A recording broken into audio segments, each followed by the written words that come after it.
রাত 10টা বাজলেই আমাদের পাড়ায় লোডশেডিং হবেই হবে। কাজেই রাতের খাওয়া শেষ করে মাদুর আর বালিশ নিয়ে খোলা ছাদে গিয়ে শুই। ঘুমটা কিন্তু আরামেই হয়। এই রাতে ছাদে শুতে গিয়ে চমকে উঠলাম। ছাদের কার্নিশের কাছে কালো একটা মূর্তি। ওদিকে সারা পাড়া আঁধার কালো। নিশুতি রাতে শুনশান নিরিবিলি ছাদে কালো হয়ে দাঁড়িয়ে থাকাটা তো কাজের কথা নয়। বাড়ির মালিক যখন আমি এবং ছাদও আইনত যখন আমার, অতএব চোর না হয়ে যায় না।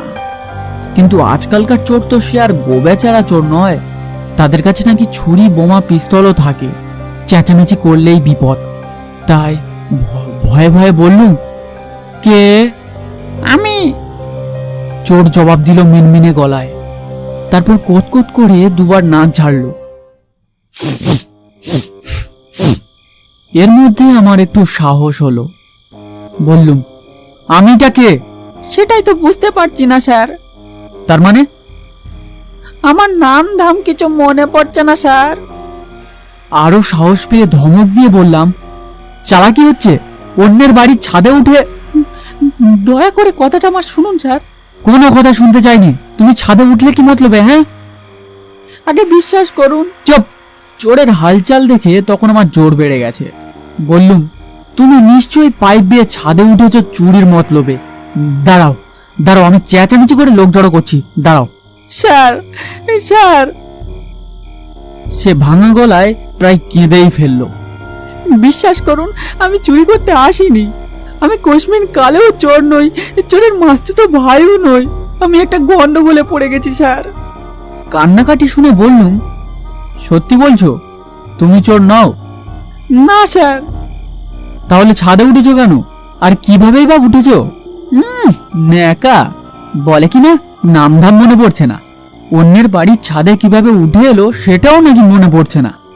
ওকে আঙুল তুলে শাসালাম। এই যে 1 মিনিট সময় দিচ্ছি, আসল কথাটা ফাঁস না করলে এইসা রাম চেঁচানি চেঁচাবো যে পাড়া শুধু লোক লাঠি নিয়ে এসে তোমায় রাম ঠেঙানি ঠেঙাবে। লোকটা বেজায় ঘাবড়ে গেল। এবার ভ্যাঁ করে কেঁদে বলল, ওরে বাবা, তাহলে তো আমি আবার মারা পড়বো। এবার একটু খটকা লাগলো। বললুম, আবার মারা পড়বে মানে? কবার মারা পড়েছো? হ্যাঁ, আগে বেশি নয়, মোটে একবার। লোকটা আবার কুঁতকুত করে নাক ঝাড়লো। ওরে বাবা, এই একবারই যা কষ্ট পেয়েছি, আর মরতে হলে ও। ব্যাপারটা কি খুলে বলো তো বাবু। ওর কান্নাকাটি দেখে এবং এই সন্দেহজনক কথাবার্তায় আমি একটু ভড়কে গিয়েছিলাম। বুঝলেন না স্যার? মোটেও না। আজ সন্ধ্যাবেলা সম্ভবত আমি গাড়ি চাপা পড়েছিলাম। আচ্ছা মনে পড়ছে ওইটুকু। বলো কি? তারপর? তারপর তারপর আর কি, মরে গেলুম। আকাশ থেকে পড়লাম একেবারে। মরে গেলে? মরেই যদি গেলে তাহলে এখানে এসে আমার সাথে কথা বলছো কিভাবে? সেটাই তো বুঝতে পারছি না স্যার। এমনকি আমি কে? তুমি বলতে চাইছো যে তুমি ভূত? বলবেন না স্যার, বলবেন না। শুনলে ভয় করে। ওদের আমি ভীষণ ভয় পাই স্যার। তাছাড়া জানেন তো, কানাকে কানা, খোঁড়াকে খোঁড়া বলতে নেই। এতক্ষণে আমার গায়ে কাঁটা দিল। আসতে বললুম, তুমি ঠিকই বলেছ, কিন্তু তুমি তো এখন ওদেরই একজন, অথচ তুমিই ওদের ভয় পাচ্ছ। এ তো ভারী বিদঘুটে কথা বাপু। আমি যে সবে ওদের একজন হয়েছি স্যার। নতুনদের এলে যা হয়। আমার সন্দেহ ঘুচে গেল। তাহলে যা ভেবেছি তাই। এখন মাথাটা ঠিক রাখা দরকার, সাবধানে কথা বলা উচিত। বললুম, দেখো ভাই, এক কাজ করো, তুমি বরং পাকাপাকি একটা আস্তানা করে নাও কোথাও। আপনার ছাদটা স্যার মন্দ নয়, বেশ নিরিবিলি ভালো। এই, তোমার কি মাথা খারাপ? তার চেয়ে বরং ওই যে দেখছো, ওই যে চিনুবাবুদের চিলেকোঠা দেখতে পাচ্ছ তো? ওরে বাবা, হাসপাতালের মর্গ থেকে তো ওখানেই প্রথম গিয়েছিলুম। ওখানে যে একটা বড় বাবুর আস্তানা, যেমন তুম্ব চেহারা তেমনি গলার আওয়াজ, পিস্তল তুলে বলে পাকড়ো পাকড়ো। বুঝেছি, চিনুবাবুর বাবা একসময় পুলিশের দারোগা ছিলেন। তাই মনে হলো দেখে, এই জন্য বলে স্বভাব যায় না মরলে। পিস্তলটারও তোমারও যায়নি মনে হচ্ছে। তুমি কি ছিলে বলো তো? আগে সেটাই তো মনে পড়ছে না। বাবা বাবা বাবা, ট্যাক্সি চাপাটা মনে পড়ছে, চিনুবাবুর চিলেকোঠায় যাওয়াটা মনে পড়ছে, আর এই আসল কথাটা মনে পড়ছে না? কিছু কিছু মনে পড়ছে, আর কিছু কিছু মনে পড়ছে না। বুঝলেন কি না, সদ্য সদ্য মরেছে কি না, সব গন্ডগোল হয়ে কেমন একটা তালগোল পাকিয়ে যাচ্ছে স্যার।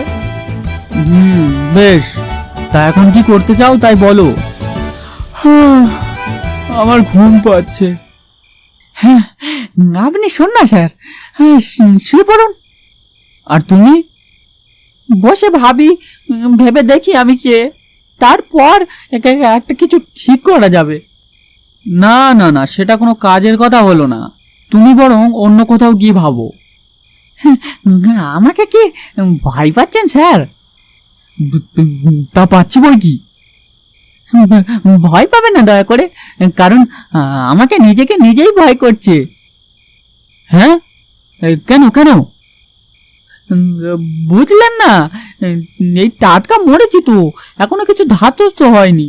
দেখতে পাচ্ছেন না স্যার, এখনো অশরীরী পর্যন্ত হতে পারেনি। শরীরটাকে যতবার ঝেড়ে ফেলার চেষ্টা করছি, ততই এসে পেয়ে বসছে। এই দুঃখেই তো কাঁদছিলাম তখন। চেষ্টা করে দেখো, হাই তুলে বললাম। মাদুর বিছিয়ে বসলাম এতক্ষণে।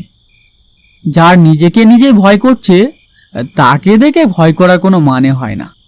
লোকটা বলল, আপনি শুয়ে পড়ুন, দেখি কি করা যায়। অগত্যা আমি শুয়ে পড়লাম, কিন্তু কাঁধ হয়ে একটা চোখ রাখলাম ওর দিকে। লোকটা একটু পরেই হঠাৎ জিমন্যাস্টিক শুরু করলো।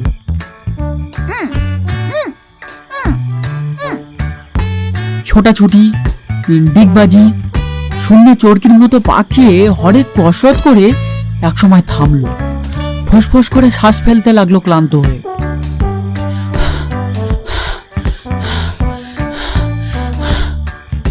আমি বললাম, ও কি করছো হে?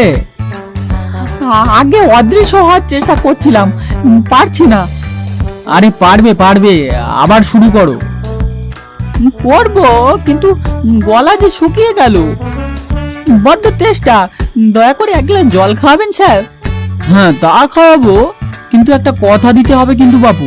অশরীরী মানে ওই অদৃশ্য হতে পারলে এই ছাদ ছেড়ে চলে যেতে হবে কিন্তু বাপু। দিচ্ছি স্যার, চলে যাব কোথাও? না না না, শুধু দিচ্ছি বললে হবে না, দিব্যি করো। কার নামে করব? একটু ভেবে বললাম, বাবা মহাদেবের নামে। উনি তো তোমাদের দেবতা, জানো না? লোকটা বাবা মহাদেবের নামে দিব্যি করলে আমি জল আনতে গেলাম। এক গ্লাস জল নিয়ে ছাদে এসে ডাকলাম, কই হে, জল নাও। কিন্তু কোনো সাড়া পাওয়া গেল না।